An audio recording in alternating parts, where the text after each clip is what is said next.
Would you really let a mother die rather than have an abortion? Well, I'm pro-life. I've always been pro-life. And I've got a position I think is consistent with many Americans out there in that I believe that that is an unborn child that's in need of protection out there. And I've said many a time that that unborn child can be protected, and there are many other alternatives that will also protect the life of that mother. A 10-year-old girl was raped by her stepfather in Paraguay, and the government wouldn't allow her to have an abortion because that's the policy there. The girl, who's now just 11, had the baby. If you're president and you have your druthers, that would be the policy here. Some of your Republican opponents say it's too extreme. What do you say?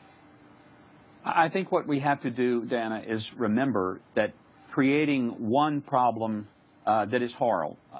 I mean, let nobody be misled. A 10-year-old girl being raped is horrible. But does it solve a problem by taking the life of an innocent child? And that's really the issue. When an abortion happens, there are two victims. One is the child.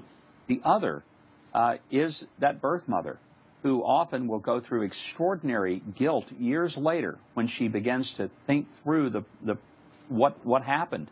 I'll support any legislation that reduces the number of abortions, and there are those that have that exception. And what I've never done is said I require that it must have or not have exceptions. Why don't you think there should be a requirement of an exception? I personally and deeply believe that all human life is worthy of the protection of our laws. I do, and I believe that irrespective of the conditions by which that life was conceived or anything else. You are opposed to all abortions, even in the case of life of mother. I think when it comes to the case of the life of the mother, you have to look at the individual situation, recognize that that's largely a spurious argument because we've advanced so much in medicine these days that that situation rarely occurs. Just to clarify, do you think there should be an exception for rape and incest?